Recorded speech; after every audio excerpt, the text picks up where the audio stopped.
Okay. Twitch does it instantly. YouTube, it does YouTube too. Bro, what? Oh wait, no, YouTube does work. Okay, bet. Yo, okay, bet. Yo, what's up, Maxi? What's good? Yeah, I'm just gonna start calling you Max, because that's just your, your new user. Like, yo, what's good, bro? Alright, yeah, I think, yeah, YouTube chat's working now. It was bugging for a little bit. Going, holiday 22 in? Yo, wait, what is that? I'm going on holiday right now? How are you? I'm doing alright, doing alright. You, I'm doing alright, doing alright. You, I'm doing on the 22nd. Okay, gotcha, gotcha. You open up the Discord. Alright, at stream things, we got YouTube and Twitch. Yo, bet. Yo, going on a holiday. That's sick, bro.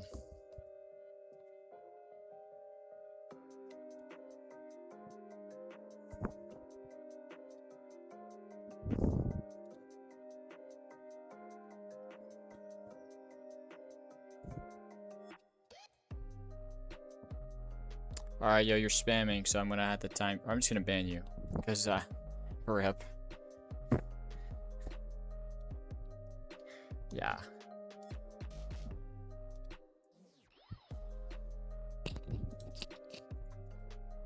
Alright,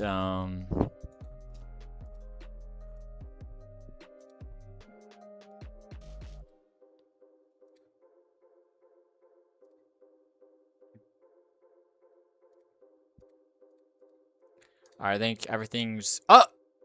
Bruh. Yo, that was a genuine reaction right there too. I was like, no.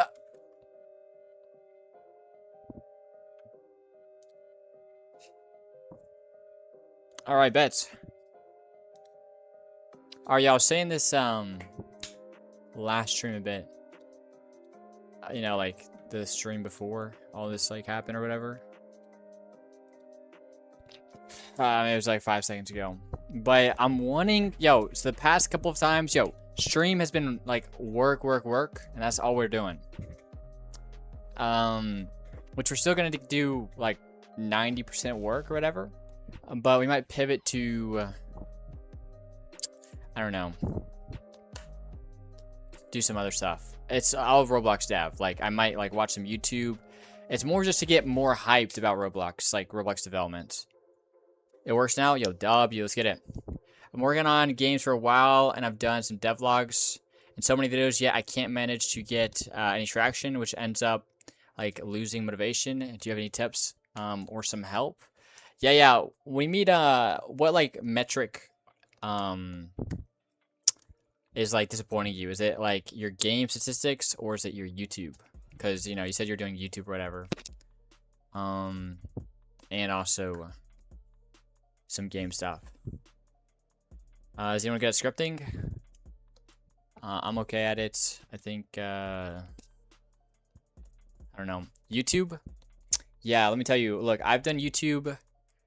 Probably like, I think when I was younger, I gave YouTube a real go. Doing like Minecraft stuff. Really, putting a lot of effort into it. And got like 60-something subscribers after a month or two of like really like hard work. Then I had to drop because like I didn't have a good PC. I've done streaming, some other uploads. I don't know, whenever, look, I found out something, and I don't know if this is true. This is just what happened to me, okay? Look, the harder I tried with YouTube, like I didn't get anywhere. But the fact that like I built a skill or whatever, and you know, like I just got better at what I do. And then like I just started like streaming just because, like, that's when I gained the traction. And it was because I guess like maybe not even partly the content. I don't even know what it was, because it wasn't the content.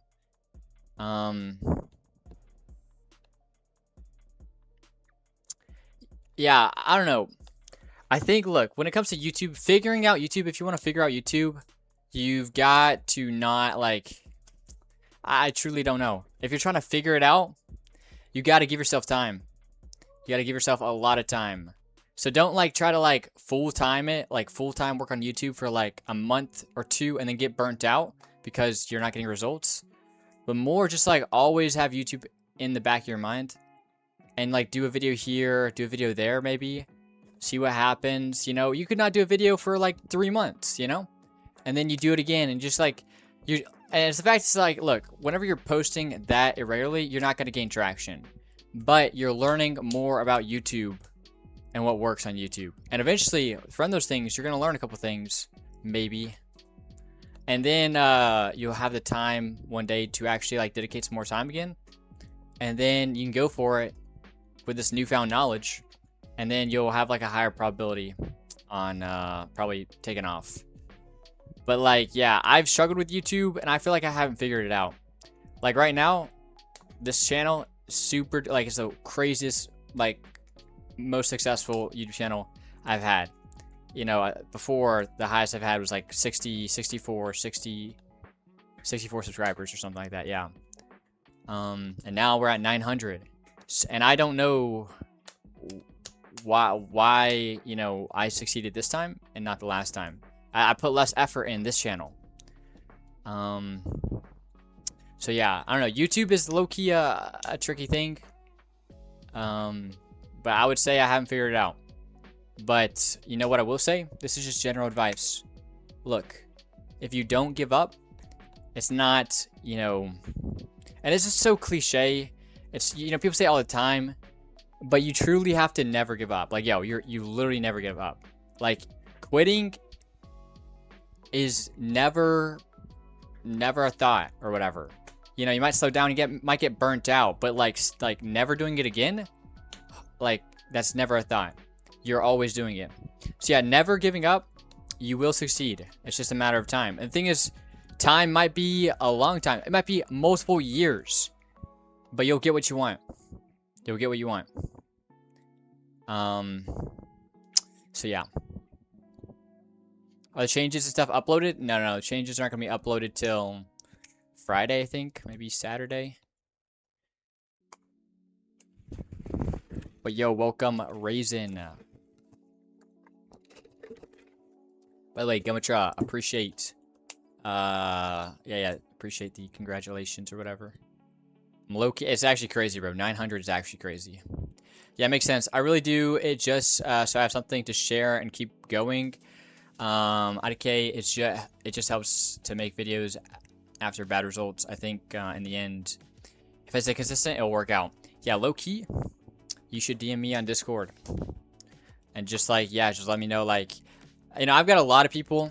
I say a lot of people. I don't have a lot of people in DMs, or no, I do, but like I don't talk to, like, I might talk to like one person for a little bit, and we might not talk for another like 4 weeks, you know. But you should definitely, like, you know, DM me just like a little bit of like what you're trying to do with YouTube and stuff like that. You know, link your channel and stuff. You know, I can respond, and we had a little conversation. But like, yeah, I want to get posted for, like, you know, when you do stuff and stuff like that. Not like every upload. I don't want you to be like, yo, I uploaded, watch this video. But more like, yo, I just got 30 subscribers in the last 2 days. That's like the most, like, or that's like, that hasn't happened before. And like, yo, like, I would love to see that. And also you know, your thoughts and stuff like that. So yeah, definitely shoot me a DM if you got Discord. I'm always looking for cool people to talk to. Yo, Raisin, low key, are you doing anything right now? You wanna, is the parkour game, I think last time I talked to you, it sounded like the parkour stuff was like ready to be tested. I said tested, but like it was like yeah, something you show me. Playing Rush right now, LOL. Yo, I hear that game can be a full-time job. You can get raided at 3 a.m. and all your stuff is gone. I say that. No, you get up at 3 a.m. when you get the alert and you fight to defend your base at 3 a.m. Yo, Rust is another game, bro. Holy cow. It's another type of game. Show in a second, bet. Yeah. Loki, yeah, join VC in the vault and just like, yeah, screen share if you would. Alright, yo, today we've got a couple fun things we're gonna be doing today. Here, I got you, 1 second. Alright, so we've got some work to do for the game, and then we got some work to do for the game. But they're like 2 different things. Okay? Alright, look. Let me see. I'll just write it over here. You can't even see this over here, probably? You can't see anything. Okay, bet. Alright, so we've got to finish items. So we're gonna do like item VFX, and then low key that's not gonna take a long time. We're actually we're gonna do thunder or lightning variation.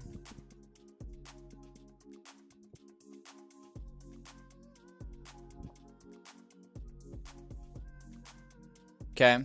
Yeah, really, yeah, we're gonna be doing a lot of VFX today. So we're gonna do a lot of VFX learning, that's for sure. Strengthening this area of development. Because holy cow, I'm trash at it. Yo, what's up, Supersonic Dime? Welcome, welcome. So after we get the items and the VFX for them, we can either do 1 or 2 things. We can like start up a project and actually implement these things to how they should probably feel. Loki, I wish I knew how to code better. Like, I wish I was on a similar level to Cobalt, so I could just like, you know, do my own implementing just to see how it feels, but using the system we're using. But I have no idea what he's built and how to use it, so I'm kind of cooked. But we'll just start up a new project, like empty base plate. We'll just get a simple, like, you click to swing, and we'll see what the VFX and everything look like. We'll get our items in. We'll get the animations we've already built in, and just get that looking good.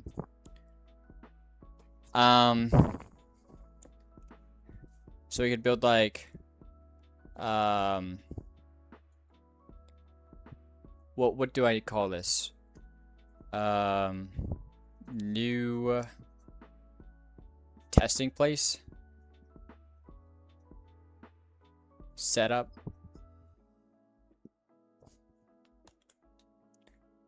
Okay, so we get a new testing place set up. And then also, dude, we are going to be learning a ton. Holy cow. Then we do the lava geysers. I definitely don't know how to spell geysers. Yo, chat. Yo, without looking it up, try to spell geysers. Like, you know, you go to, like, the water thing that shoots up, geyser. How do you think it's spelled? Don't look it up. Don't look it up. Low-key is kind of a hard, like, it feels easy when you're actually writing it, but I think I got it wrong. Alright, let's see. Let's see. Oh, then we do map. We gotta finish map. The, like, lava cliffs or whatever. Geyser. Okay, low-key, everyone knows how to spell it.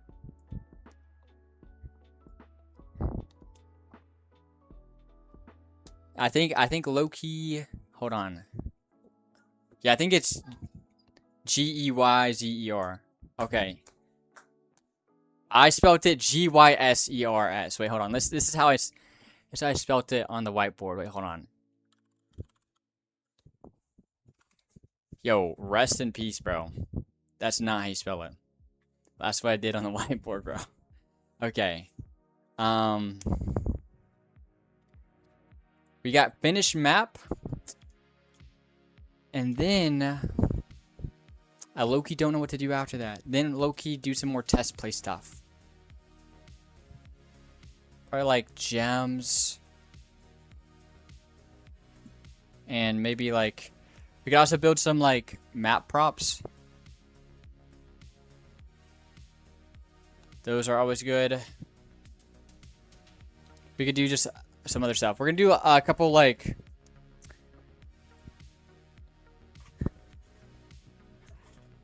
what's your FOMO aspect of the game? Well, we're gonna have some events. Or I mean, I think yeah, the biggest thing is gonna be like limited events. We're gonna have like every, or maybe it might be like, okay, we might do a couple things. One, we have like, I think we're gonna do like every Sunday something happens. So like, but then also, I don't know. We haven't actually mapped out what exactly. We probably have. I've just been forgetting. But it's probably gonna be something like limited events, something like that we just do. What's your opinion on Steal an Egg? I've never played it. Never played it, bro. FOMO is really important and probably repeatability. Yeah, definitely. Yeah, definitely crazy important. I think there's a lot of important things. Like there's like probably like 7 pillars that like your game kind of like depends on. One is yeah, like fear of missing out. That's probably one. You know, like get something to where people don't want to miss out on. 2, also shoot, bro, I had like 3 in mind. Now I have nothing. Like repeatability, be able to play the game and come back to it and have like a long gameplay lifetime.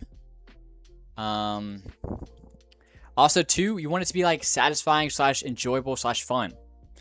All right, so you know this kind of comes down to the core gameplay and polish combined. You know, have like really good polished on top of good gameplay.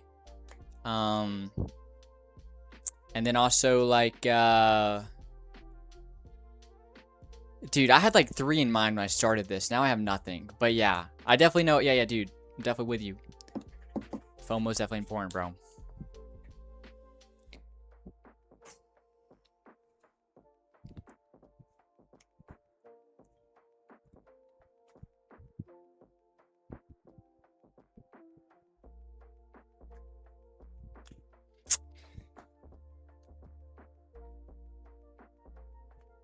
We could do some like GUI redesigns. I think. Hold on. I think there's some GUI redesigns that I want.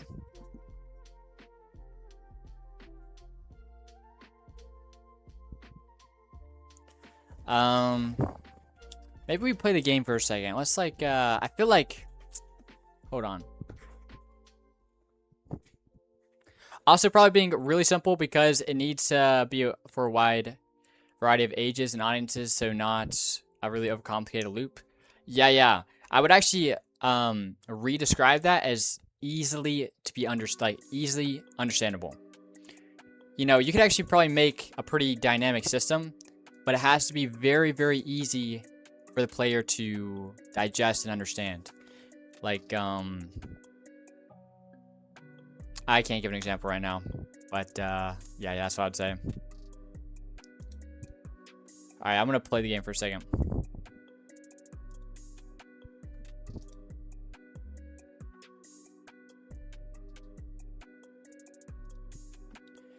All right, let's I want to do a lot of like polishing today. Thing is, I can't do the polishing on my own, but I can kind of make stuff. Wait, dude, I saw someone on Twitter working on an identical game drop before them. Oh, by the way, Gear U, I didn't see that chat till now. But yeah, there's gonna be like straight up copies and rips. I don't know how we're gonna handle that. I mean, really, I think what I'm doing right now is coping before it happens, saying like, yo, our game just has to be better, like in polishing gameplay. That's not gonna happen. Like low key, if someone wanted to destroy us, like with remaking the game and probably just make it 10 times better, that's very possible because the people who are doing this probably done Roblox longer and also have more money to pay developers. So I actually don't know what we're gonna do about that. Probably nothing. I don't think there's anything we can do besides make the game as best as we can. I want to play this for a second. 1 second.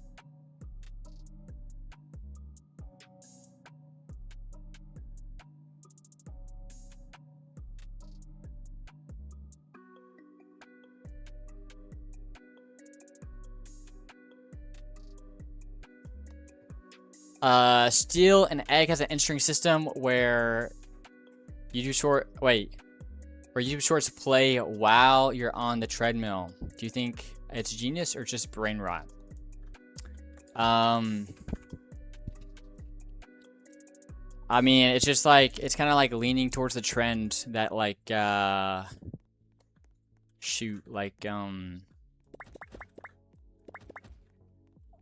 leaning towards the trend of like having something happen, like some sort of dopamine every single time, or at all times or whatever, just a small hit of dopamine at least. And I feel like we're getting pretty far into that trend, like on that spectrum. I think we might like actually like, not actually anytime soon, but I think what's gonna happen eventually is there's gonna be like some type of like bounce back to where like, okay, let me play a game that actually matters, where like progression like actually matters for like, I don't know, weeks to come, and I might not get a dopamine hit every second, you know? It might be like, you know, something satisfying in the game that feels rewarding might happen every 3 minutes.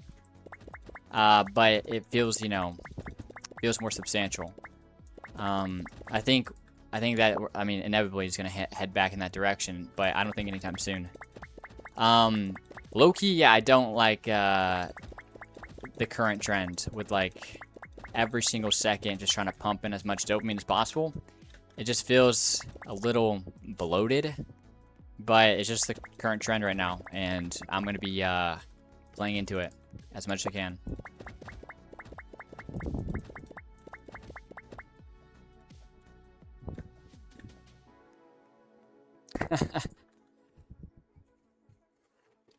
Yo, dystopian is pretty scary, I would say.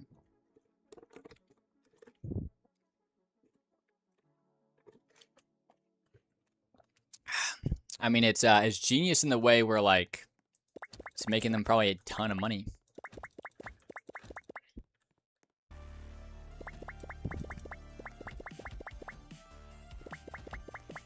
But it's brain rot with like, I say brain rot, I don't really use that term too often, but yeah, I just feel it's kind of slop, which I guess is the same thing as brain rot. Really satisfying even just to watch. Yo, W. I hope you're talking about the game.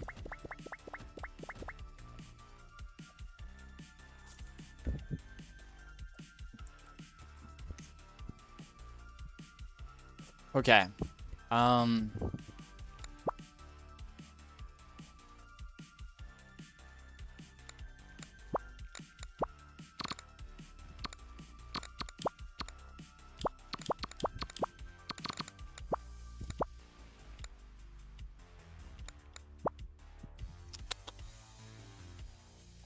Yo, I didn't know these things were kind of working. Wait.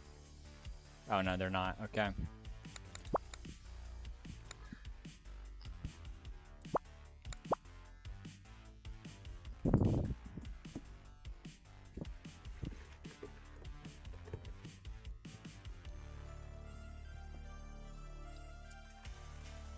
GUI redesign. We could do, hold on. Let me actually look at my, we could do like trail VFX change or whatever. Dude, we're gonna do so much VFX today. Oh my gosh, I love it. I mean, I say I love it. I don't think I actually will be loving it, but I need to get better at VFX. Like so much better.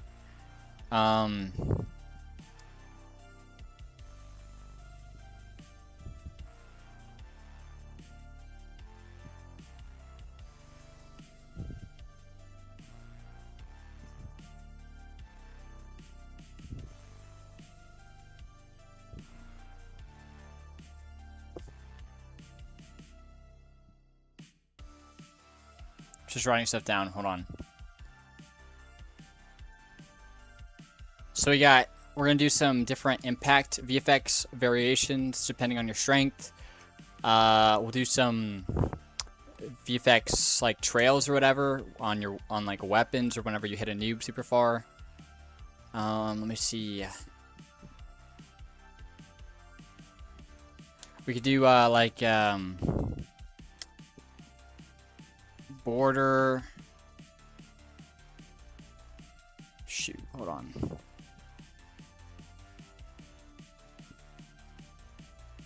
Border polish. Try to get that going. We gotta actually remake the border, like barriers.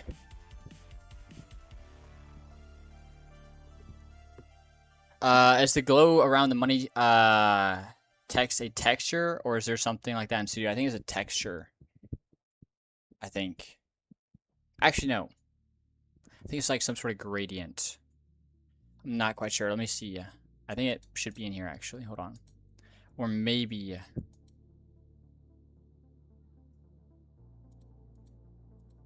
Hold on.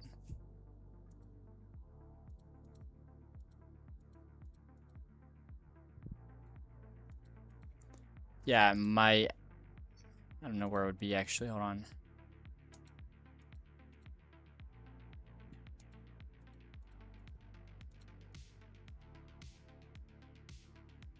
Alright, this is the bottom left. So left right here. Container. Nope. Health. Nope. Flying. Cache. Bottom. UI list. I actually don't know. I don't know. Yo, I'm back. Alright, what's up, Shane? Do drip. Welcome back, bro.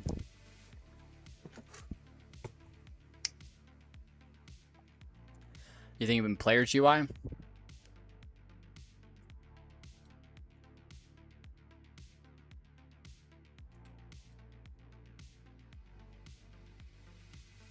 Wait, it's just like starter UI. Am I slow? It's not where it would be.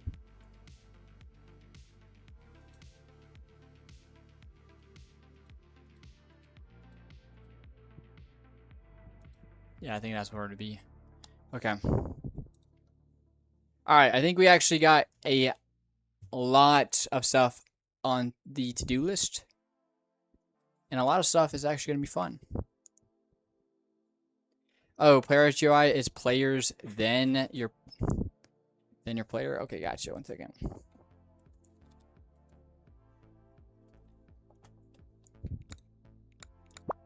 Alright, so players, boom.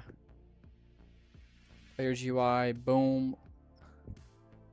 Tree, what the heck is tree? What the heck? Alright.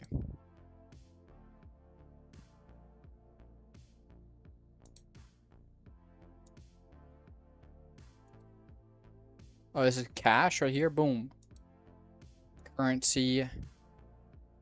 Shadow. Delete that. Oh, it's not the shadow. Oh, I can't undo it. Rip, okay.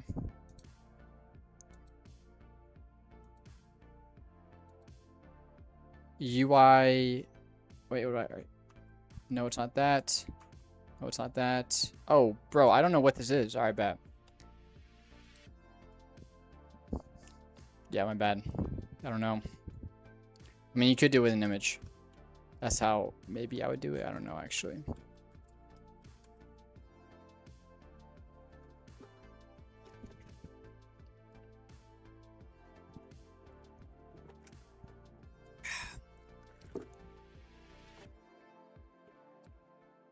Alright. So let's start on, let's get these, we'll finish up these right here, all these weapons. Then we'll go to the map, finish the map, then come back here and work on the lightning VFX for each one. I think that's what we're going to do. Then we'll go from there. And then we'll probably do like lava geysers or set up a new test place, depending on how we feel.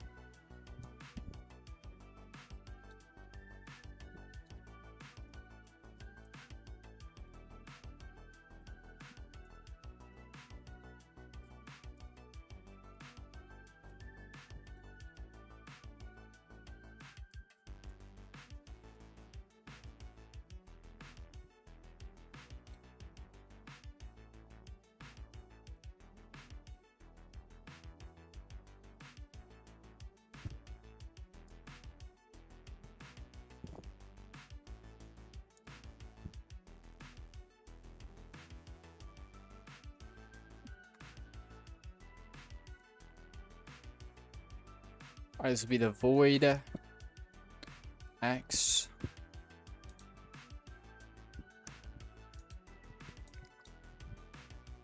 I think all of this is gonna be neon. Pretty sure. Material. There we go.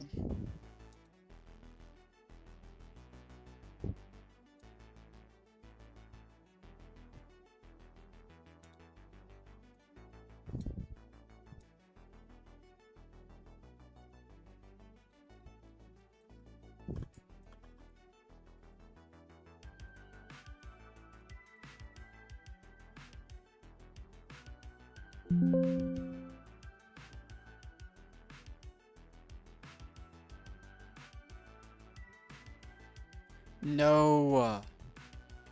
Oh no. It's whatever.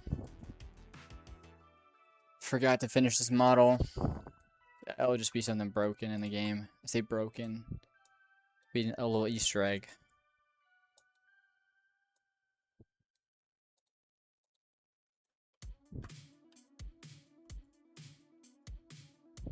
Should add highlights or outlines to the model. It would look way better. Shoot. Yeah, I think that sounds like it would look good. I don't know exactly what that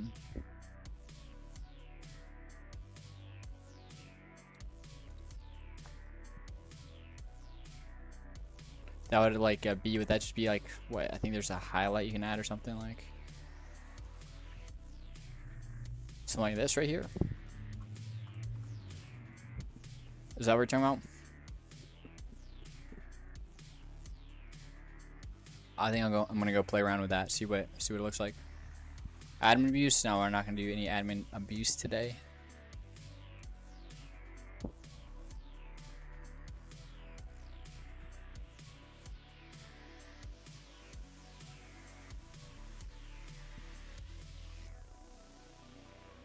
Alright, low key, maybe we have no white in here. Just black.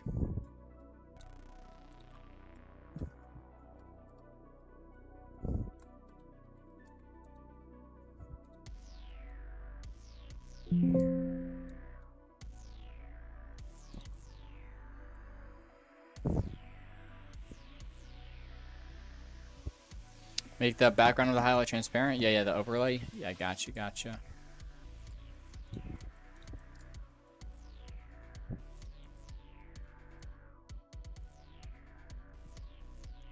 Copy this VFX. Paste in here. Maybe we actually try to do the highlight before. I am still gonna paste in here. We'll actually move it up so we don't see it as much. Alright, yeah, let's try the outline. Or a highlight. Fill transparency 1. Ooh, maybe. Alright, let's make that transparent or the thickness a lot bigger. Can we do that? Outline.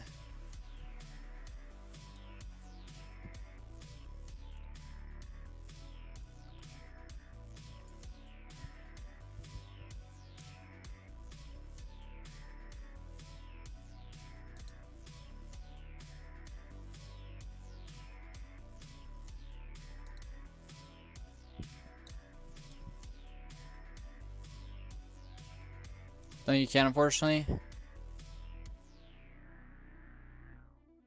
Rip. Alright, what if we add black to the outline? Ooh, this would look so cool.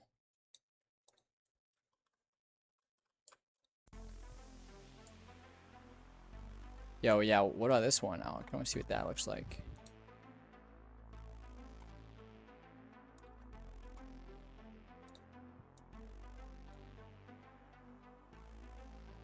Oh my gosh, wait, yeah, let's delete this. Oh. Yes, bro. Yo, W suggestion. Yo, what's up, Aiden? Yo, this one's gonna look really good.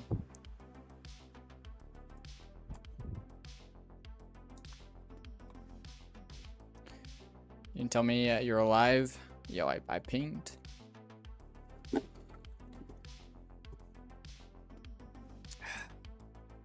Ping the server.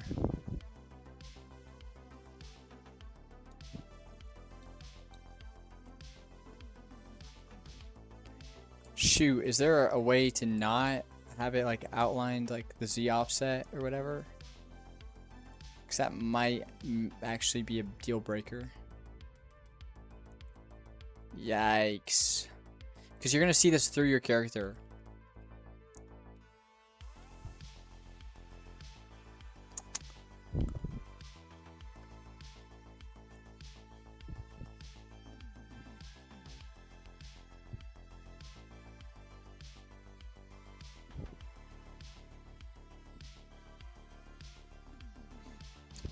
No, I pinged the server. Yeah, looks like Cobalt's on vacation in America right now. It's kind of cool, kind of cool.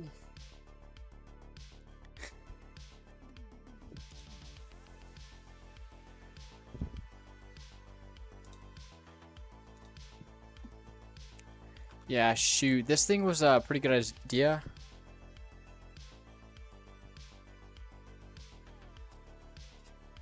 Oh, wait. The depth mode? Always on top, occlude. Yes. Okay, there it is. Alright, W. That's the exact same thing I'm looking for.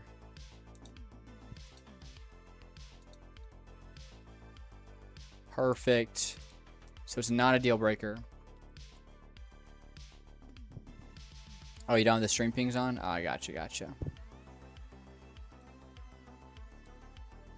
Go W.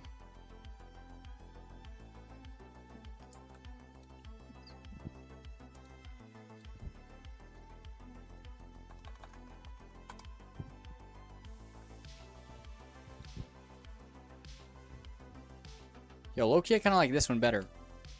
Yeah, this one's going to be white, actually.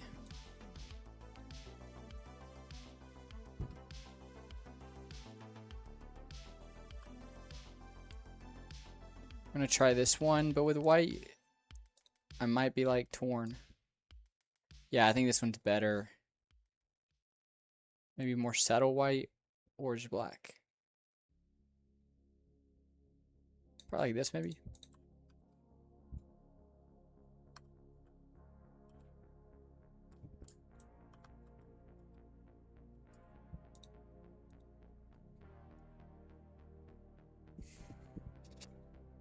How do I enable it? You should go to, I think it's in, well, I don't know if I like the gray, actually. You'll see. Go to rules and info, and there should be a thing or whatever. Like, you react to it, and, yeah.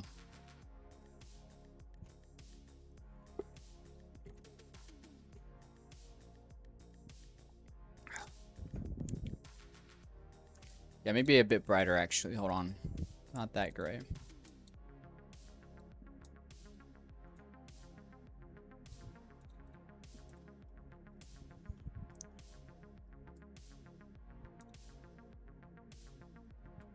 I'll just move this down.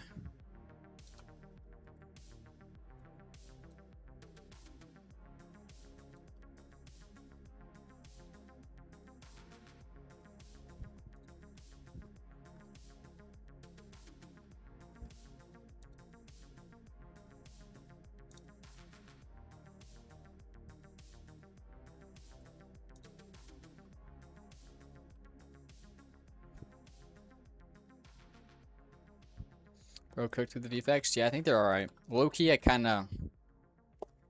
think they're mid. But it's whatever.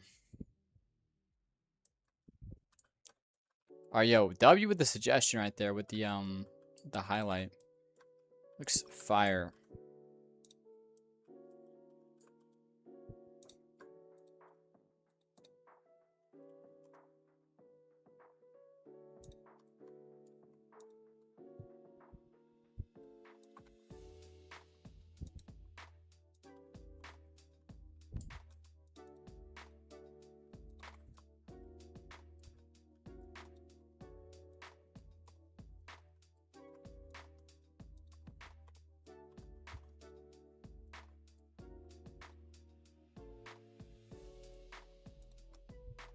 I should make this ice. Cool.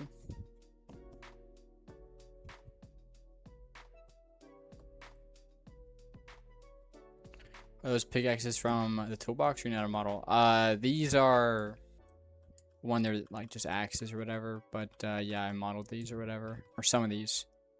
I think this and this was like from like a free marketplace online, but everything else I just made. But yeah, I know how to model.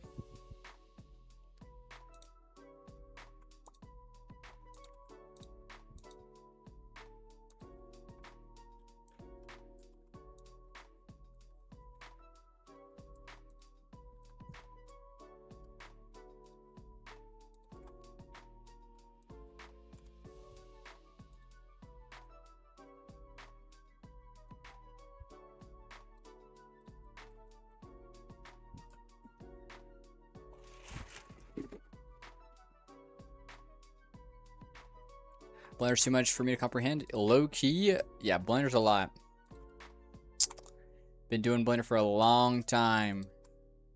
And, you know, like, I don't know. Still very, very difficult sometimes. Not so much the technical aspect, I mean sometimes, but not really. But more of just like the workflows. I kind of have to relearn a lot of them, depending on what I'm doing.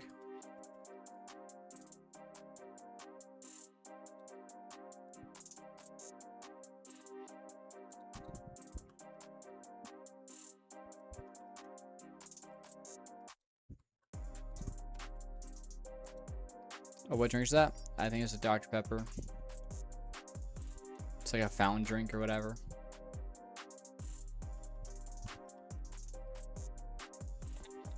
When I say, bro, yo, VHB, you're welcome. Yeah, you too, man.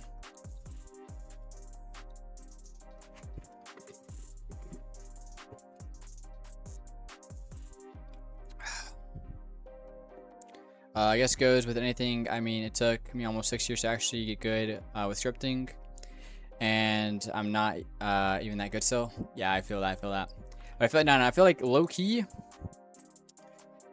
Scripting and Blender are like big things, you know, like you could probably get good at VFX in like a month. You can't do that with scripting or Blender. That's like, but yeah, I would say scripting, you can go maybe deeper. You can probably go deeper, but low-key Blender also has a crazy ton, like more than a lot of people realize. Alright, this one's gonna be fire. Yo, hello.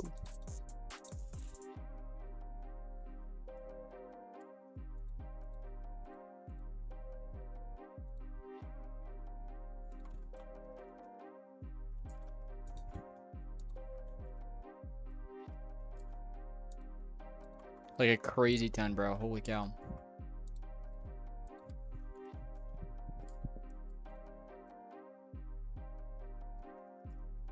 These are barely two different shades. Okay, ice,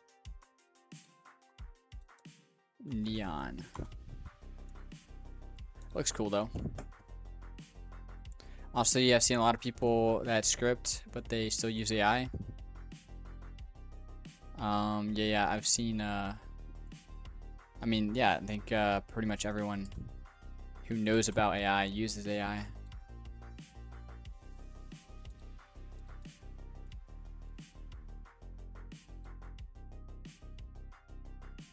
And you can be pretty capable, or you can be pretty capable, like very capable, not knowing a lot about code because of AI. But learning how to code and doing like and working with AI, that's like, I mean, that's the ideal thing, right? You'll just be able to do bigger stuff, because I say bigger stuff. Maybe you'll be able to do stuff easier. I don't know actually, but it's definitely better. Like understanding kind of like concepts of like code and stuff like that. I know Cobalt will tell you the same thing.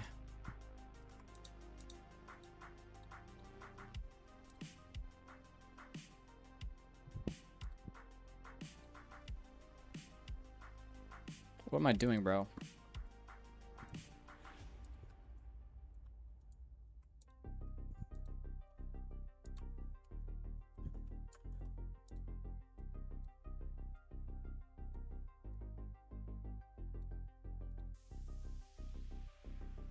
Also, these need to be neon.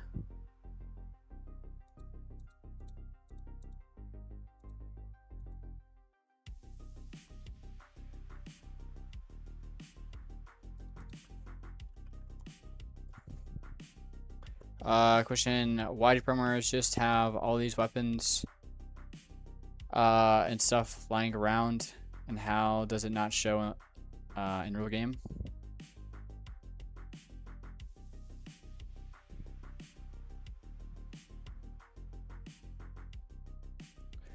Well, you have to build them first before you use them.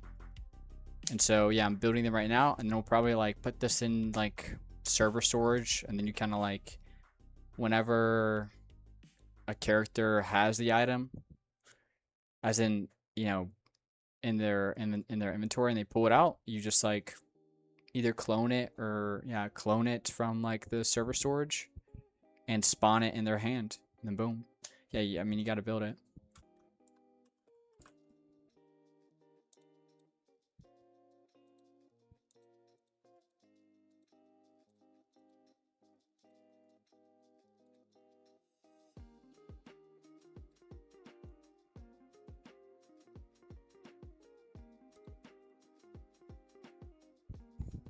What's up,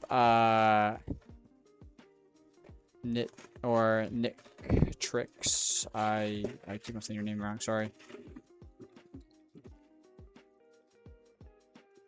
You're going already 13 viewers, bro? Dude, I've had streams where I've had like 60 viewers.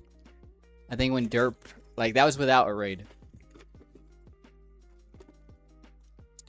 I think Derp Monster raided me one time, and I had like, I think close to like 120 viewers total.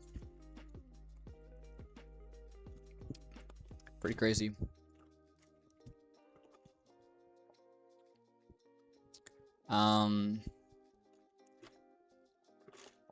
AI is very capable at coding if you know how to direct it.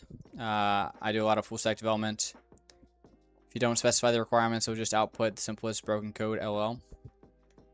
Yeah, I think I've experienced something similar. Are these axes made up of the souls from Undertale or something? Yo, I actually don't even know that game, Undertale. But I'm guessing that's those axes look cool. So that should be a compliment, maybe, probably.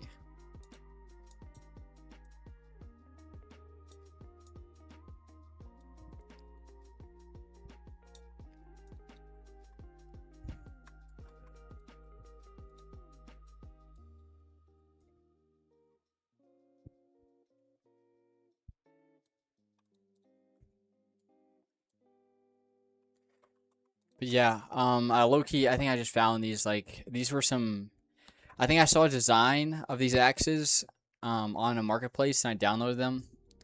They were AI generated. It was pretty obvious. But I just, like, took that as, like, a reference or whatever and built basically the exact same thing, but a bit more optimized. Alright, let's get this fire. Actually, no, we won't. Let's go straight to the ice. What's your dream CCU? 10K. That's my dream CCU right there. Probably be a while before I ever get close to that. A while isn't maybe a couple years, but we'll see.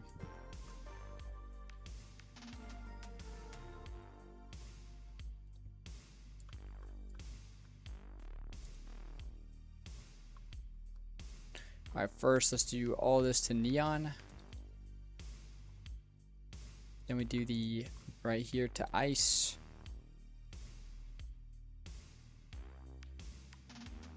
And we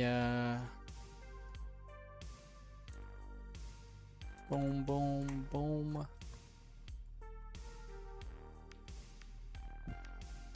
This is the right one. Yep, perfect. Okay.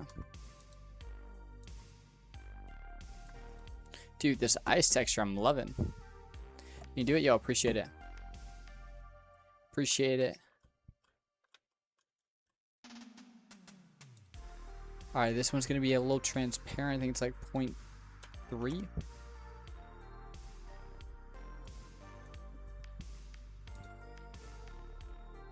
Oh, this one's gonna be plastic, I think.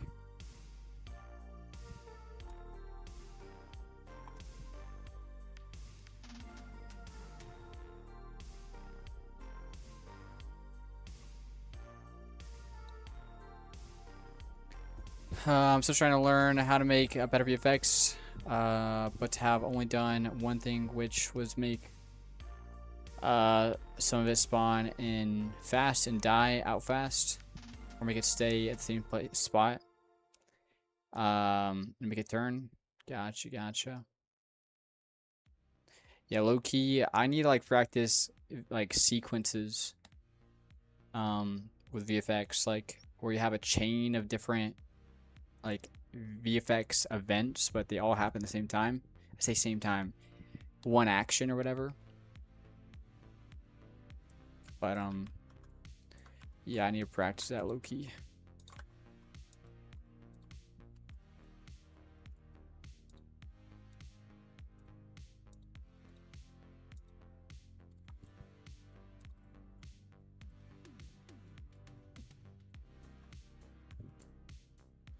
Look, both of these could be plastic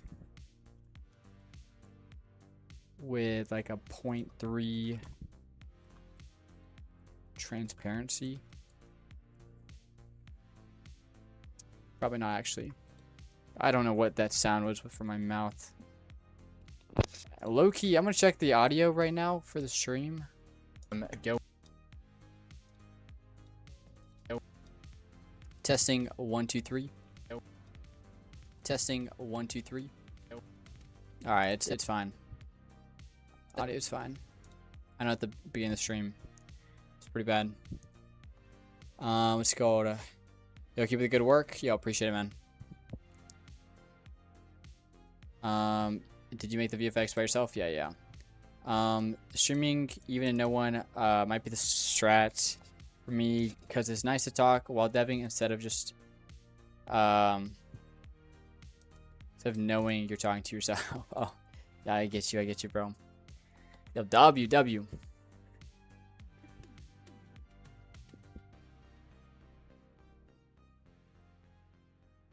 Oh, yeah, you're heading out RDS. All right, gotcha. Well, have a good rest of your night, and I'll see you next time I stream or whatever, which will probably be the next day. Yeah, maybe we don't make this transparent.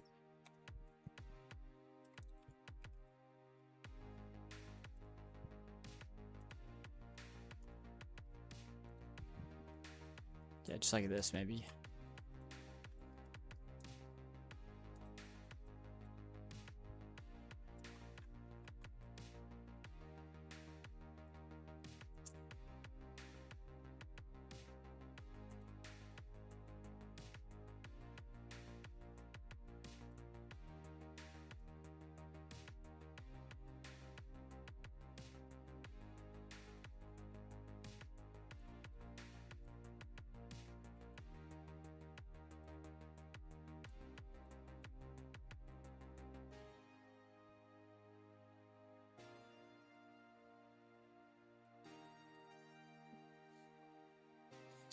I played my game a few weeks ago, and I saw you streaming, so I thought I would come and say hi. Yeah, keep the good work. Yo, bet.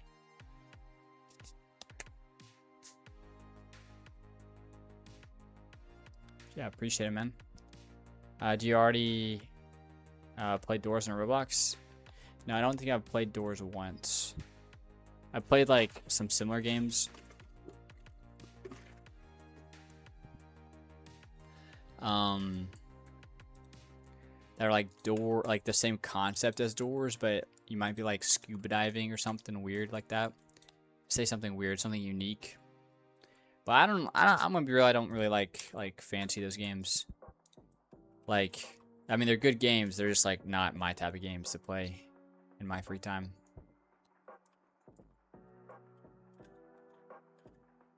Alright, now we just move the VFX over.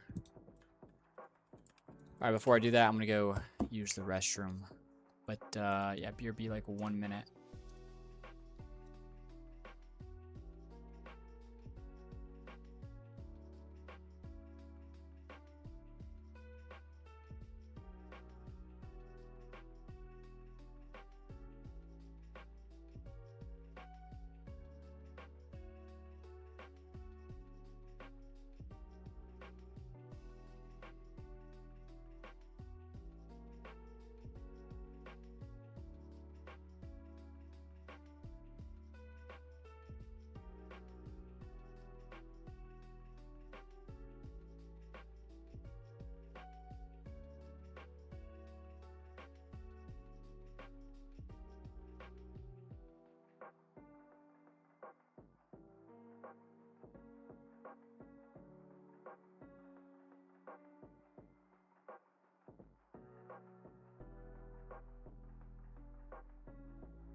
Alright, I'm back.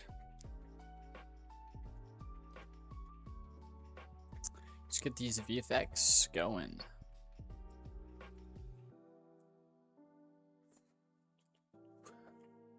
Yo, what's good? Test sprites. Yo, what's up?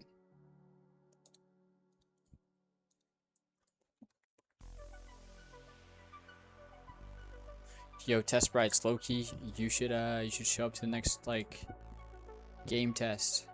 We got some pretty exciting stuff coming out.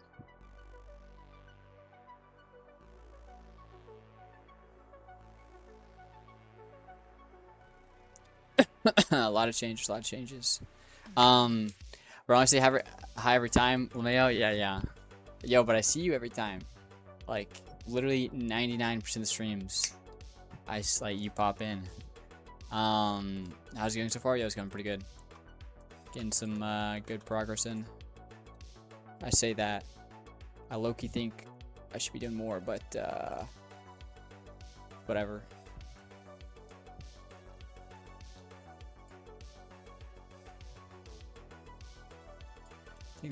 Hold on, where's the VFX?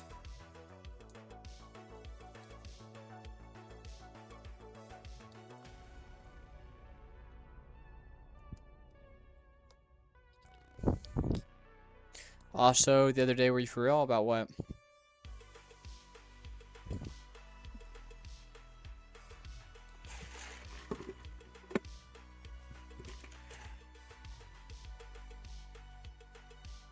About your friend spending like $75 on ads? He spent 100. But yeah, for real.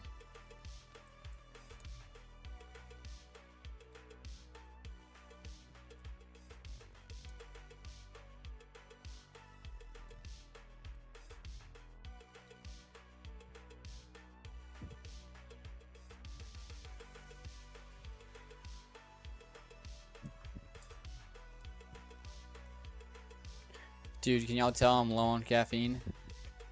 I'm so chill right now.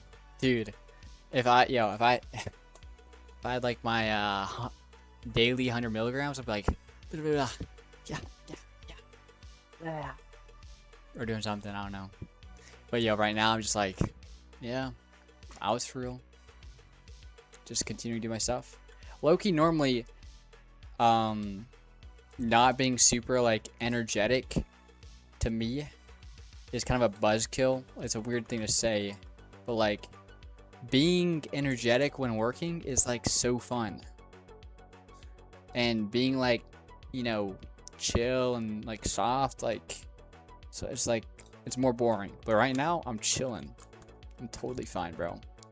I'm, like, I'm, like, in a hot tub right now, just on my computer. Just working. Except I'm in a chair, not a hot tub.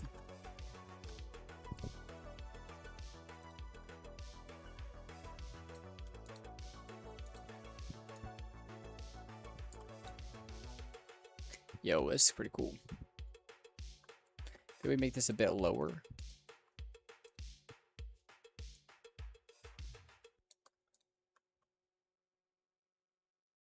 Pretty cool.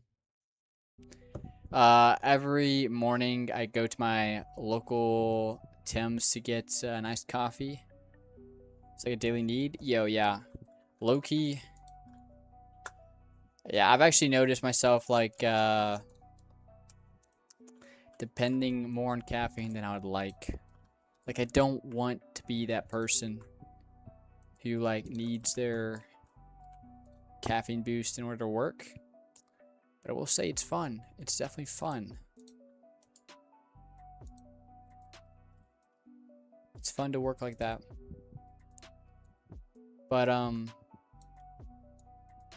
yeah, whenever, like, normally, whenever I'm not, like, have a caffeine boost or whatever, I'm, like, I don't know. I'm not only, like, I'm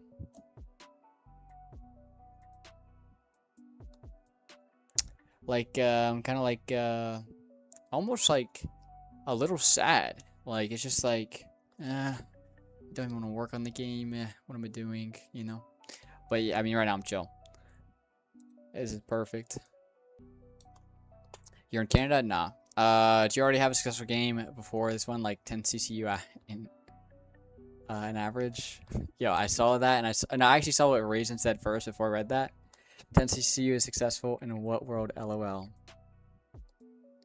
10 CCU is extremely hard to get. An average.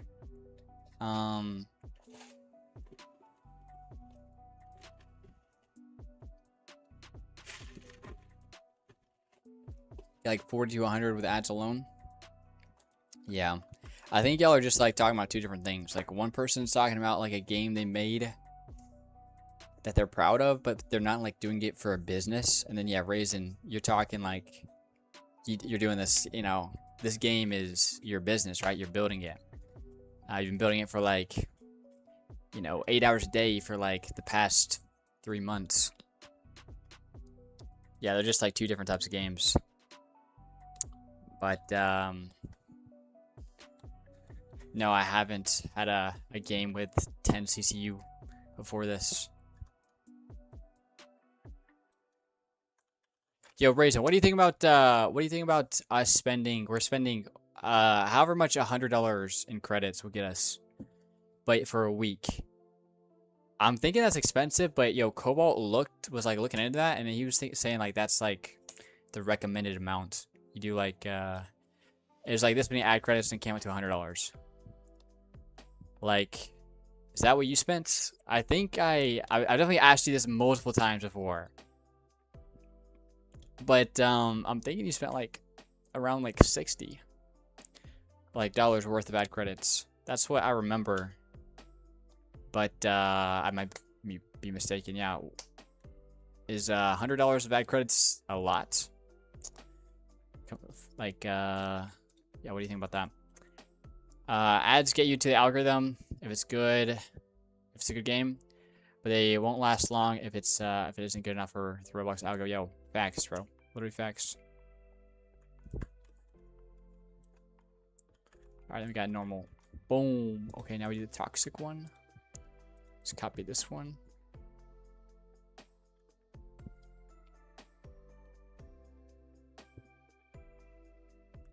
Tell me one person who's got this many players without paying a single dollar.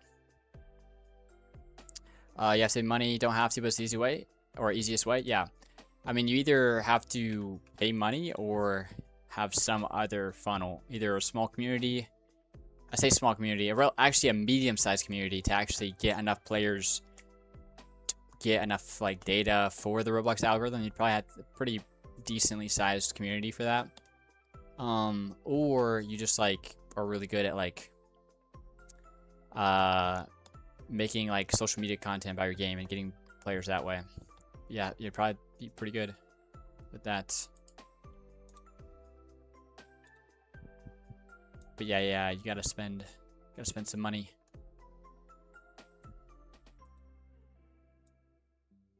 But you also have to have a good game, you know?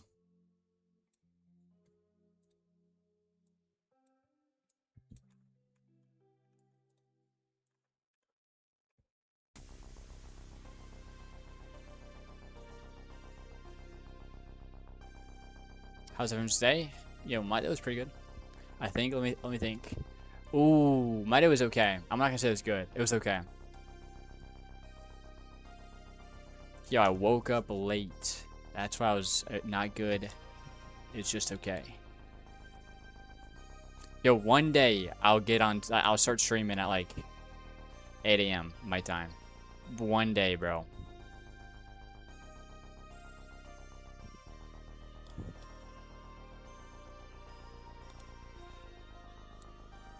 What time did you wake up? Your time? I don't want to say, bro.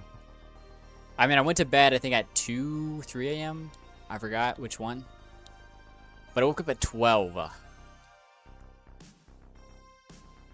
Yeah, I'm sorry. That was horrible.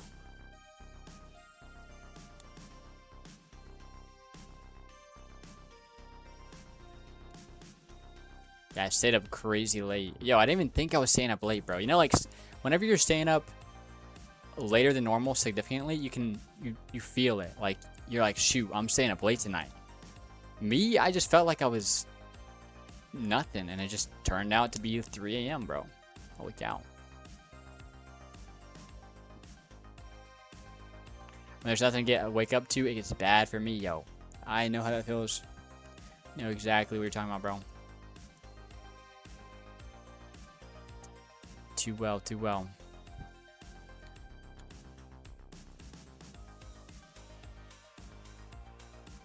Maybe we make this orange darker, like a red. Ooh, what do we think about this? Chat. I kind of like it. I woke up at 7 a.m. or 7 p.m. Bruh. 7 p.m. Yo, he's living on the nocturnal night cycle. I think for like a week I did that where I like went to bed at like 10 a.m. got up at like 3 p.m. and then just like, you know, just like stayed up all night or whatever. Like the night was my day or whatever. It's pretty cool. I did that for a week and then I kind of like messed it up. And dude, I was absolutely destroyed for the next 4 days with energy levels. And so I stopped doing it because it was so bad. Like while doing it, it's pretty cool. But like, it wasn't stable enough. Like I haven't been doing it long enough. So, and I like, something happened where like I started to like transition back on accident. And dude, it just like was so bad. It's just like crazy little energy, sleeping so much. Like, I don't even know. Yo, it was a bad 4 days after that. So I'm not doing that anymore. Or maybe, I mean, I don't know. I might try it again. One day, but not anytime soon. Alright, let's get this fire VFX.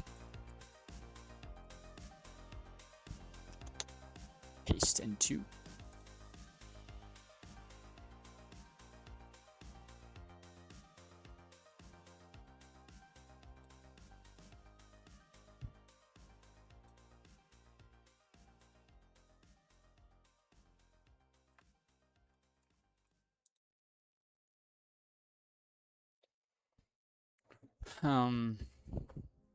At 3 a.m. I'm not even in bed. I'm watching your stream. Oh. That's not the best. Should probably go to bed. I don't hear why, but I'm way more productive at night. Yo, I feel that. I feel that.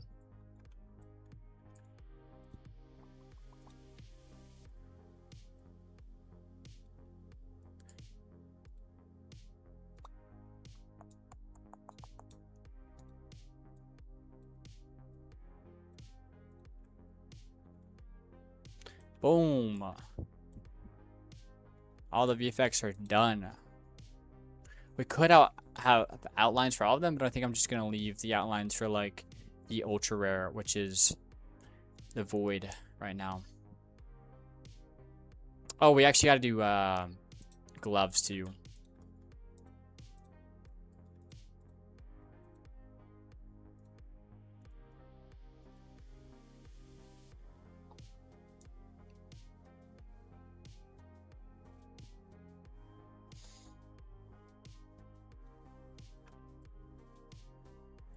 Ooh, where's that pivot point? All right, let's go to models, pivot, move this over.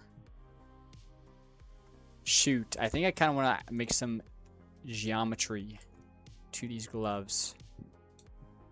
We'll see. So we got these, boom.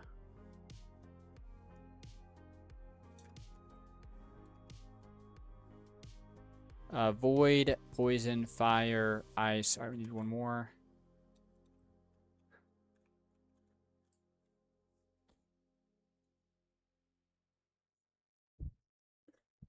Daytime, just doom scrolling for no reason. Yo, you should low-key just delete any social media that you doom scroll on. Yeah, yo, doom scrolling is not. Yeah, I dislike it a lot for myself at least. I do it sometimes, but like you know, I've like you know, deleted stuff or whatever.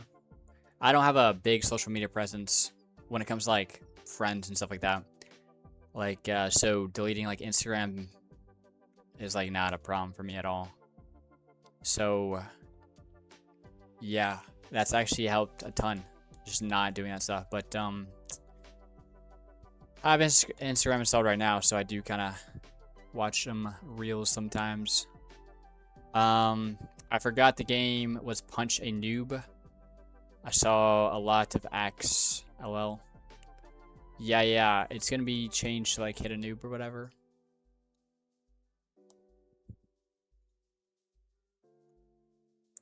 I'm making YouTube videos, so I can't even block YouTube. Nah, there's a setting, I think, where you can like turn off shorts or whatever.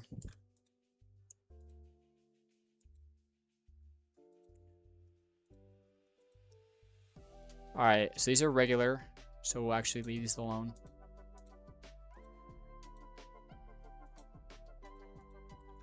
Alright. This is going to be ice. So let's actually go right here, copy kind of the bat main. Copy this. Boom. Little transparent 0.3. It's kind of cool. And then we do the VFX.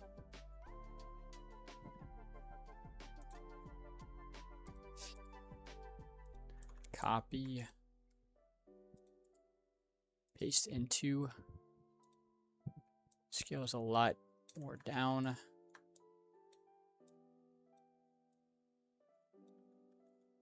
What am I doing? I can just set this. Wait one second. We got 1.3 comma 1.3. No, let's just do 1.3. What am I doing?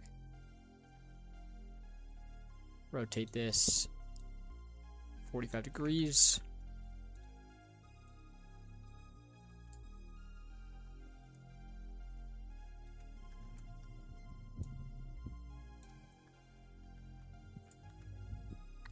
All right, I'm going to copy this and paste it in here.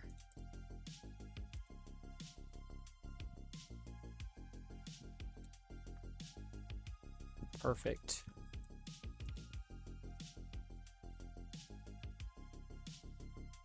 I doom scroll on Reddit? Yo, rip. I don't think I've ever got, like, into Reddit ever. Ever. Delete it on my phone when I start scrolling on my PC, and I don't have a way to delete it on my PC. Yo, rip. Rip.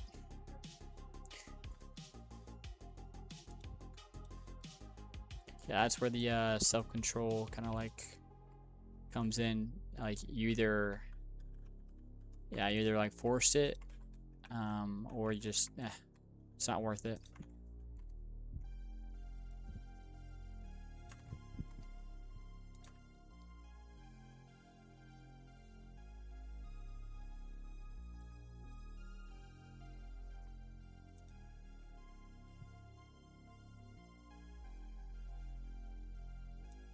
Let's turn these down a bit. Actually, it's still too much.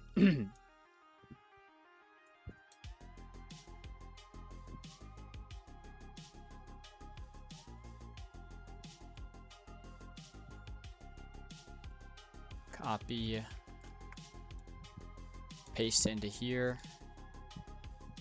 change this to 1.3, rotate it 45 degrees, copy this,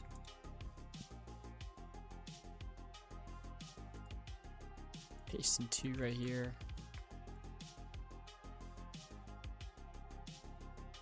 delete this, we'll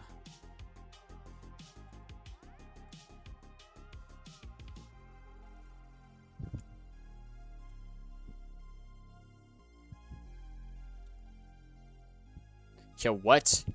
These are the wrong ones. I'm so slow.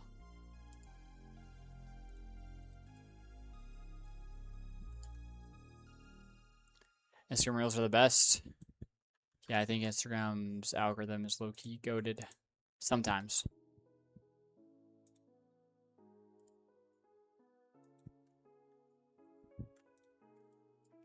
Yeah, but I don't do TikTok, and I hear TikTok's algorithm is pretty good sometimes.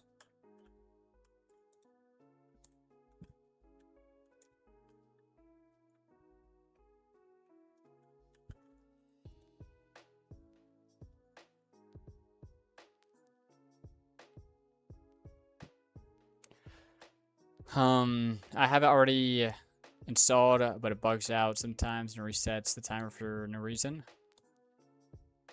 Are you talking about like the like some sort of browser extension or something? Yeah. Dude, talk about dead. I am dead right now. A little too dead.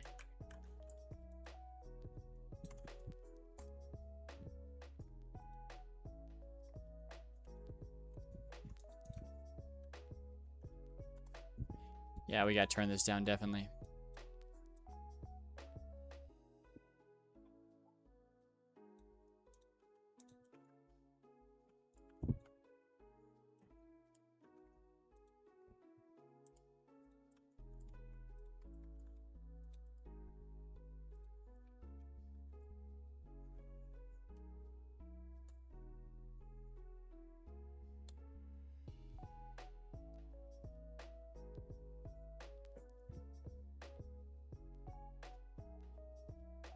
I just have the YouTube short.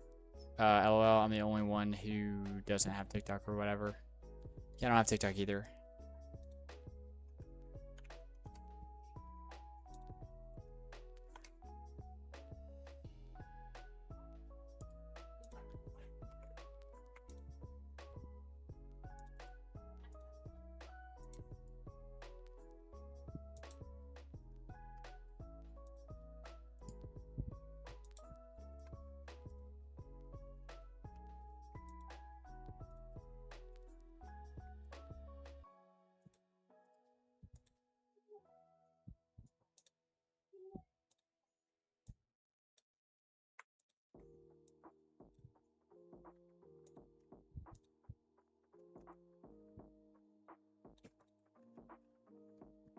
I'll actually give these more space.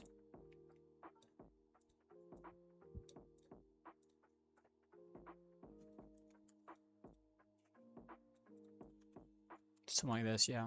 It's better.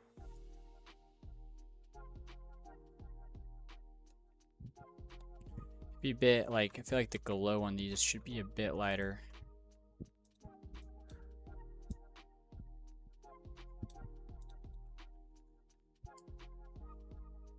One talk less and focus on my game. Yo, WW.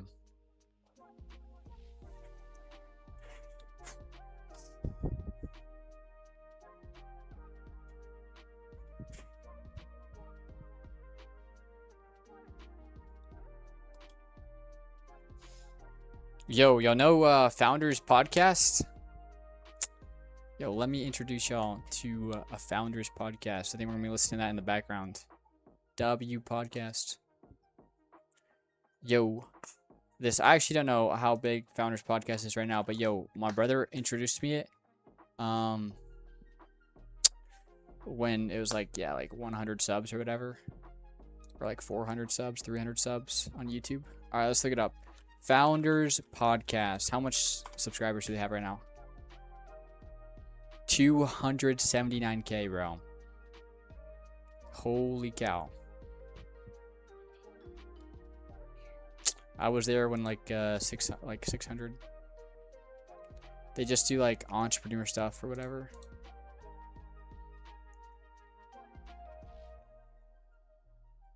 And we all have the stream running background while we dev our own ones. Yeah, facts, bro. So low key what I do what I did back in the day as well.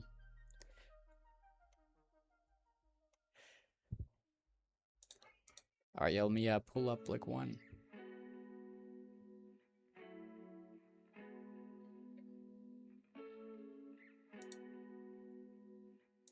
Happy 900 subs. Yo, appreciate it. Yo, let me see if y'all can hear this. 1 second. Let me turn off the music. Yo, this is going to be podcast time. Podcast time, baby. I'm low-key doing this because I want to do this. This is probably going to be, like, not fun for the stream. But I'm going to start, like, treating streams a little bit differently. Like, low-key just streaming whatever I'm doing. Like, right now, I would watch a podcast or listen to a podcast. I'm gonna like, just be a part of the stream, you know? While I'm working or whatever. Like, so W. I gotta use the restroom again, so BRB.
All right, I'm back. I don't know if I read this, but happy 900 subs. I think I did already, but thank you. Yo, 900 subs is insane. Holy moly. Alright, yo. Podcast time. I wonder if the audio is going to come through. It should. The great insights don't spring from curiosity alone, but from dissatisfaction. Not the depressive. Yo, this is straight up this is like just a straight podcast, bro. Are you sweating? No, not really. I don't think I am. But yeah. All right, let's just start listening to this. This is so funny, bro. Let's do a podcast on stream. Kind of dissatisfaction, but rather a constructive dissatisfaction, or a slight irritation when things don't look quite right. A genius. The great insights don't spring from curiosity alone, but from dissatisfaction. Not the depressive kind of dissatisfaction, but rather a constructive dissatisfaction, or a slight irritation when things don't look quite right. A genius is simply someone who is usefully irritated. A genius must delight in finding solutions. Genius must derive joy from applications of intellect.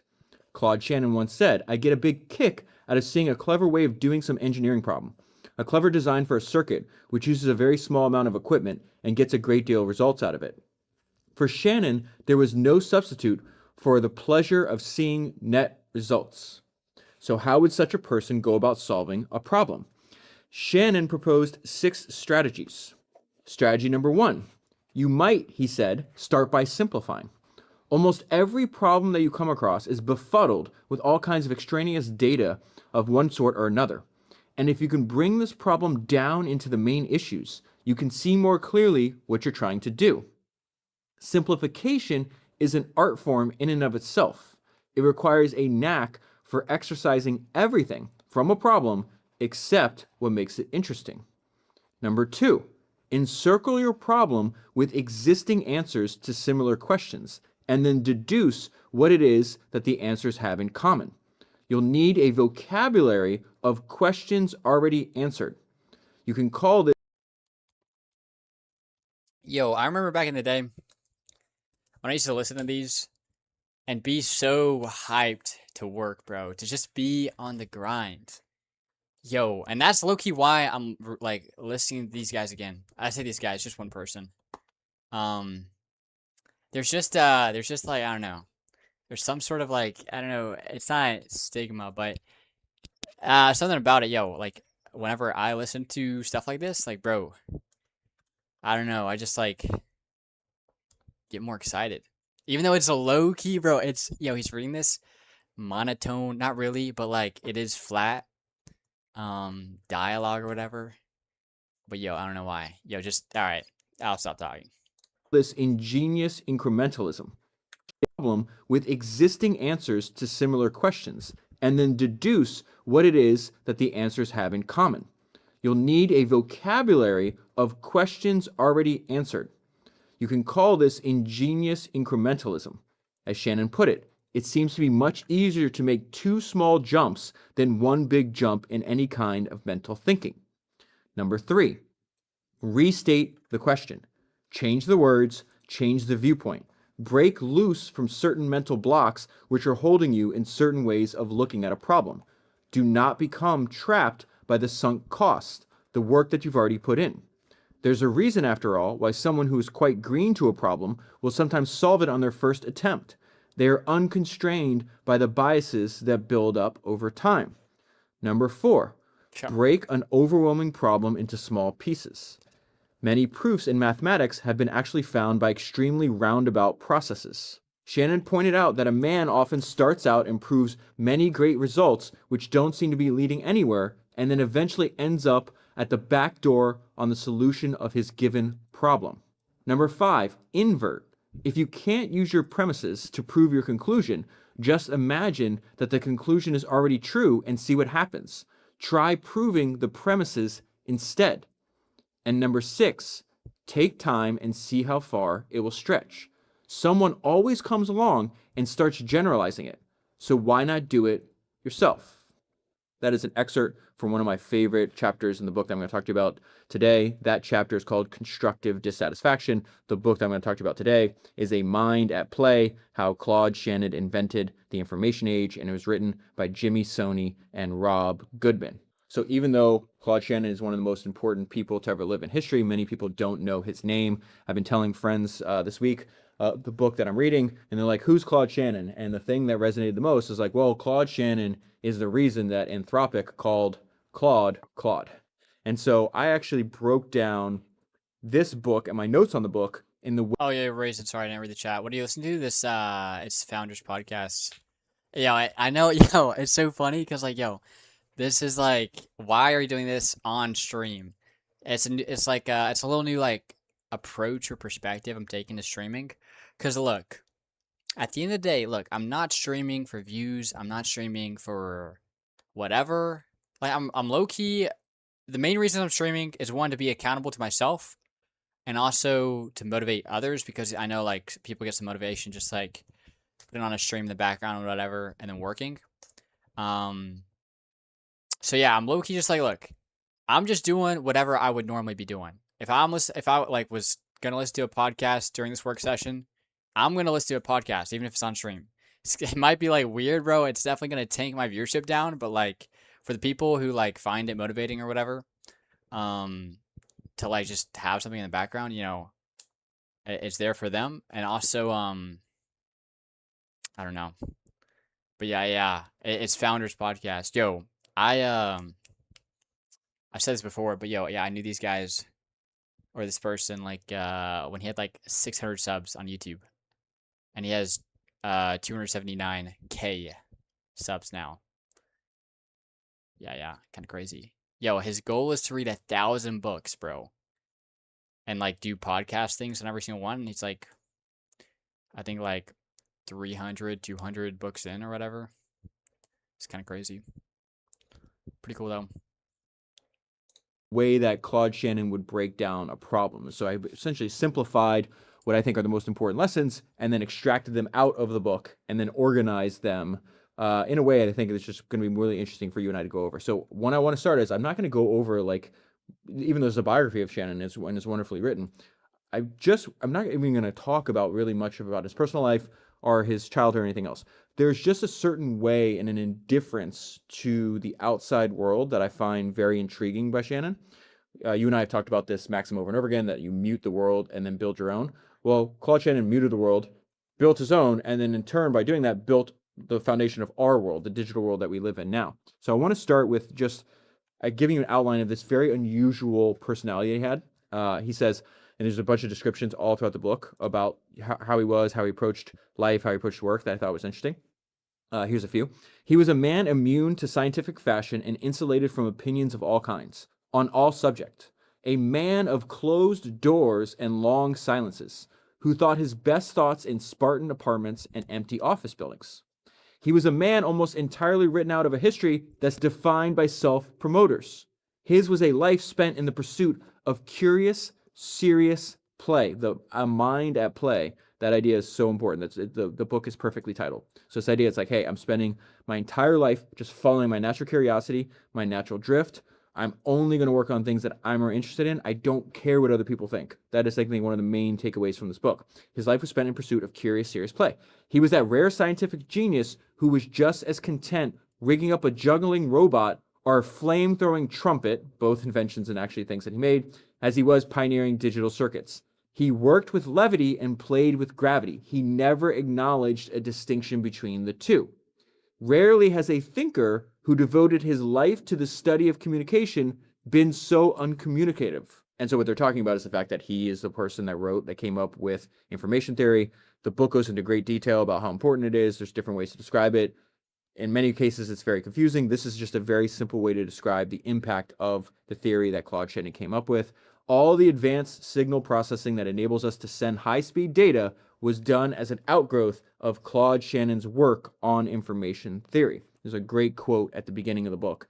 It says, "Geniuses are the luckiest of mortals because what they do is the same as what they most want to do." That is exactly a great description of Shannon. What he did was just what he was most interested in doing. And it goes back to what they were saying in that some of the ideas he had in how to solve problems, that 6-step framework on how to solve problems, that the genius must delight in finding solutions. You could think about Shannon as he did a lot of theoretical work, but he was most interested in intellect and intelligence that could be applied. In fact, he talks a lot about, he's saying this back in the 1930s, the 1940s, 1950s, that it is inevitable that we will build machines that can think and that will be smarter than us. I think it's already obvious. He made no distinction between work and play.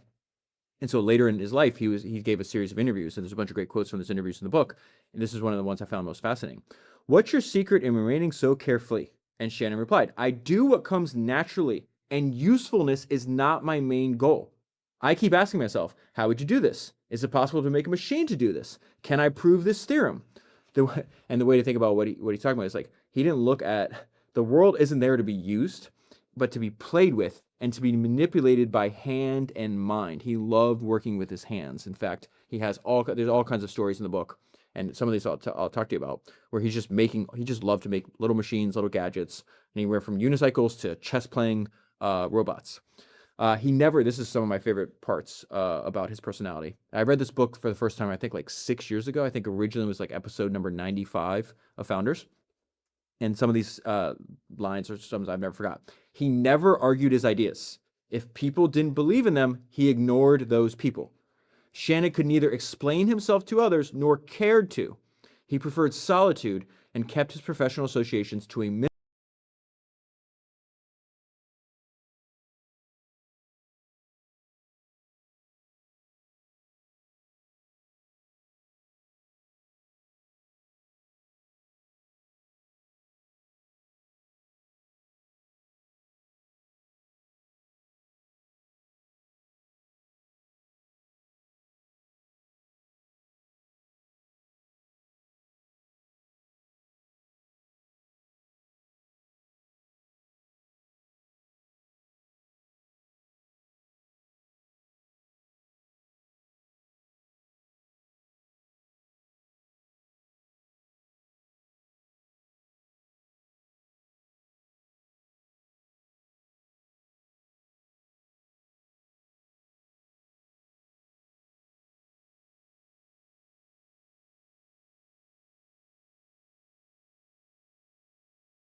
minimum. He was terribly, terribly secretive. Yo, my bad. Went AFK for a second. Unexpectedly.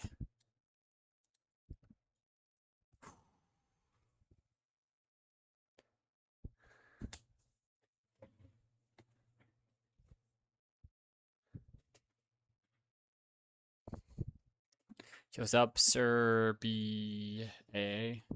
All right. Ideas. If people didn't believe in them, he ignored those people. Shannon could neither explain himself to others nor cared to. He preferred solitude and kept his professional associations to a minimum. He was terribly, terribly secretive. He was not someone who would listen to other people about what to work on. Few of his papers were co-authored. Before we get back into this, I want to tell you about the presenting sponsor of this podcast. Sorry. Ramp. That religious competitors or not, save money. He was central to a career in which is ramp.com. Shannon made a principle of indifference. It was central to a career in which he chased his instincts, often at the expense of more prestigious options. That is exactly, he was chasing his instincts when he wrote the paper on information theory. This is why it's so important. And then once the paper's published, it starts gradually over time, it starts to build up this like huge following. He becomes the scientific celebrity. He's offered sent carte blanche at Bell Labs. You can come to MIT. You can basically do whatever you want. We just want to be associated with you. Very similar to what happened with Einstein later in his life. And in fact, it says that Shannon is to communications as Einstein is to physics. But Shannon didn't give a shit about any of that. So it says, unlike many scientists who parlayed successful research careers into lives as public intellectuals, he did not seem to consider using his growing standing as an opportunity to expand his network outside of it. If anything, he closed himself off further, ignoring letters, colleagues, and projects, and spending his time and attention absorbed by puzzles that interest. Short recap, please. What's it called? Yeah, I can give you a short recap. 1 second.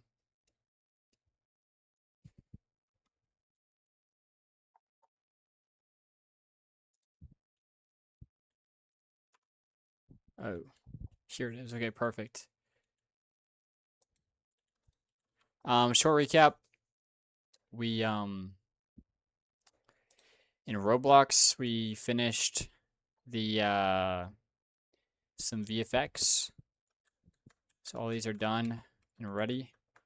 We're gonna be redoing some stuff over here. And we're listening to a podcast. I meant for the podcast. My bad. Oh yeah, this guy. Basically, the podcast is about how the title is how Claude Shannon invented the future. And this is the guy who Claude AI. This is like they named Claude after a guy, and like this kind of like podcast talking about the guy or whatever. Yeah. Wait 1 second.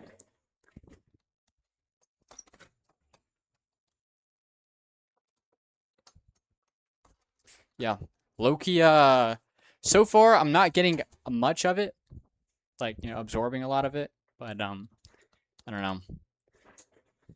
We just started. So like it's 10 minutes in. Interested him the most is what he was just saying. He's like, well, usefulness was my goal. I find myself curious about something. He was like, oh, can I? Yeah, basically this guy, he's very, I don't know about, he's very like seclusive. Like Claude, I don't know his first name.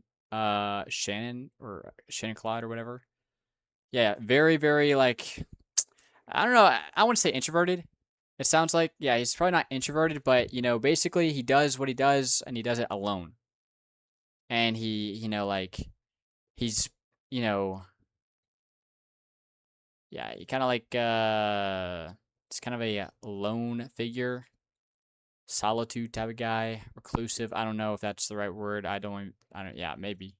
Loki don't know exactly what that means, but yeah.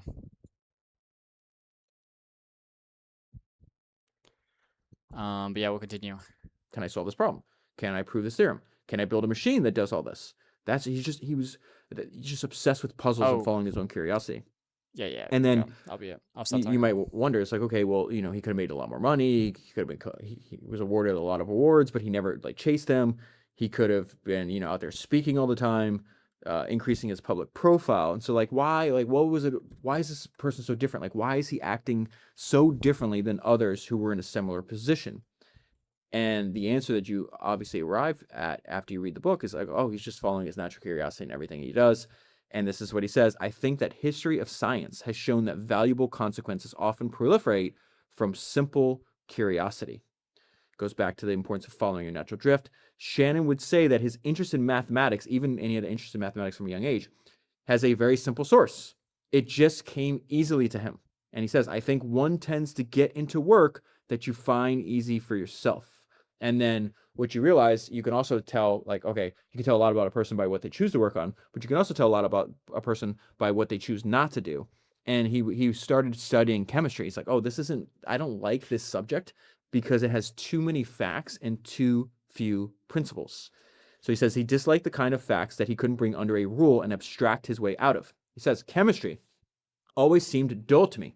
There's too many isolated facts and too few general principles for my taste. Now, as he gets to, it's at the end of high school, he's going to college, trying to figure out what to study.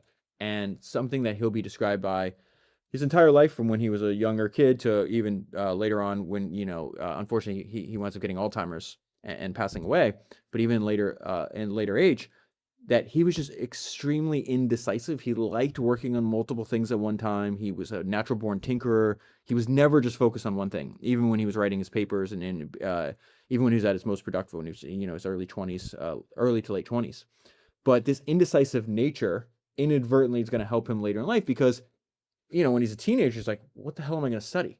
And he's like, well, I like mathematics, but I like engineering too. And he talks about later on that he actually thinks like engineers are some of the most important people in the world, which I'll get to. He gives a great talk about that. But so this idea is like, well, I'm so indecisive, I can't figure out what I should study. It winds up helping later on. So he says, why? Because a generation later, this two curriculum that he's studying in college, mathematics and engineering, are kind of merging into one. And so this is the reason this dual degree appealed to him and why he was drawn to both mathematics and engineering.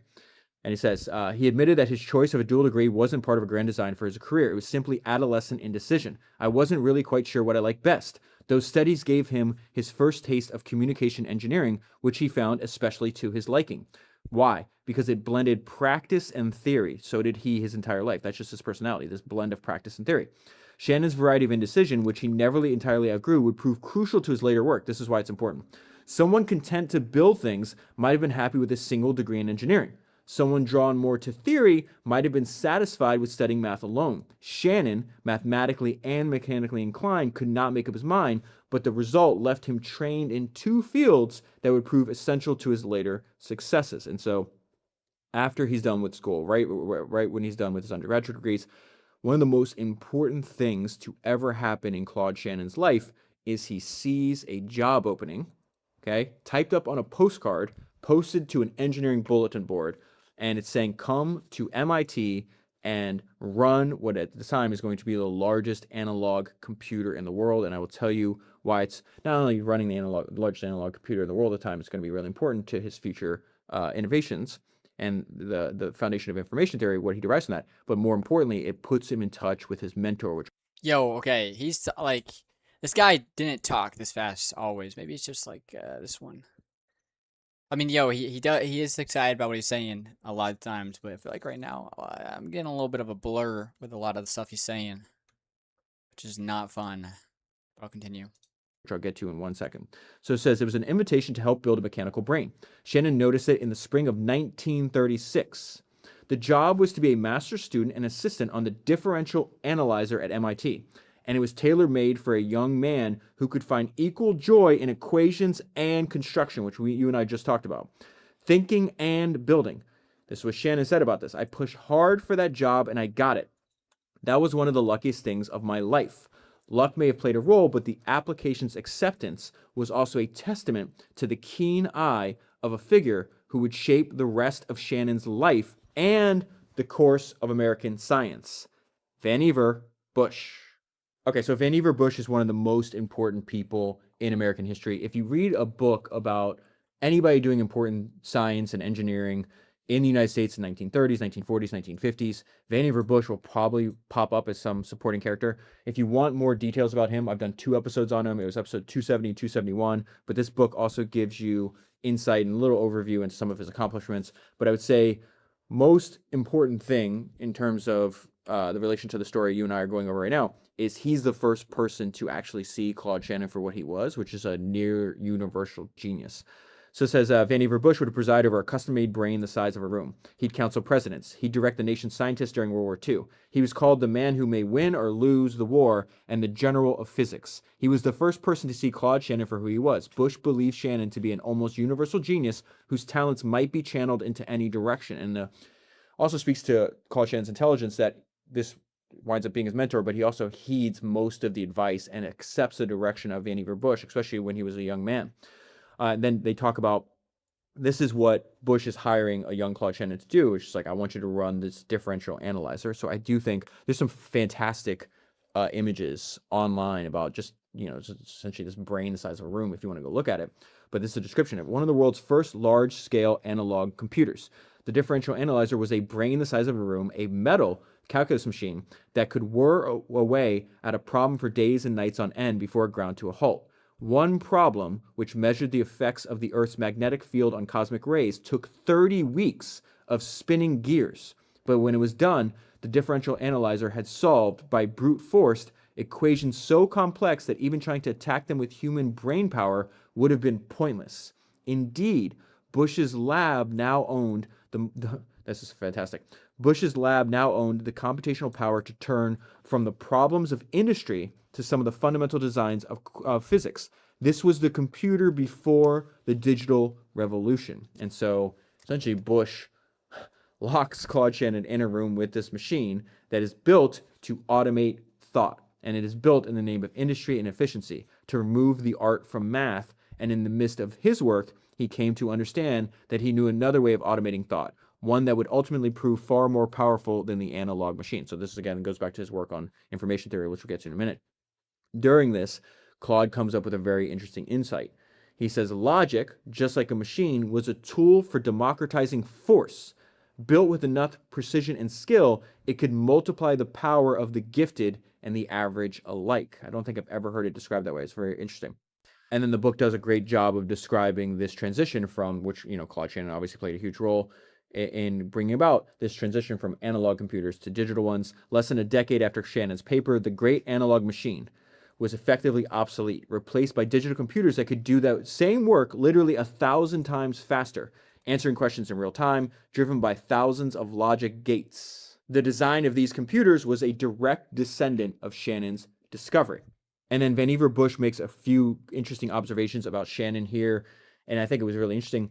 He says that Shannon was distinguished less by quantitative horsepower than by his mastery of model making, that his main skill was the reduction of big problems to their essential.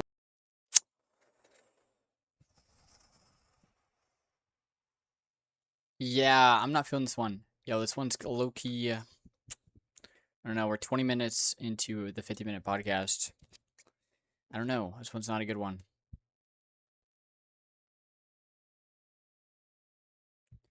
Yo, maybe we do the, let's look at some other ones.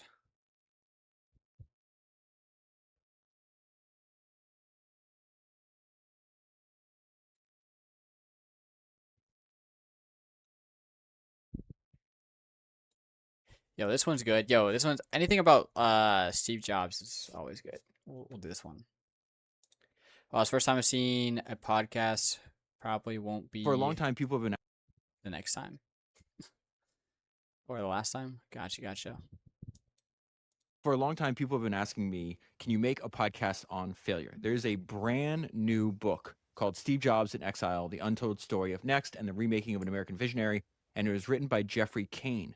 And that is what this episode is going to be about, because the book is exclusively about, it chronicles that 12-year period of exile between when Steve Jobs gets kicked out of Apple and then he returns to Apple. It is probably the defining point of Steve Jobs' life because you will see one of the most brilliant entrepreneurs, maybe the greatest entrepreneur to ever live, just make mistake after mistake after mistake.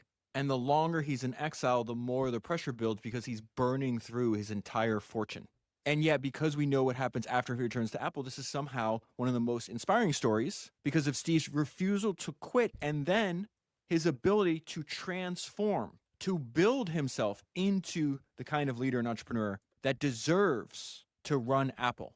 And before I jump into this book, I want to read you a paragraph from another book because I want you to keep in mind these few sentences from this other book. This book is called The Return to the Little Kingdom. That book was primarily about the first few years of the history of Apple, but there's an updated version where the author, Michael Moritz, writes this.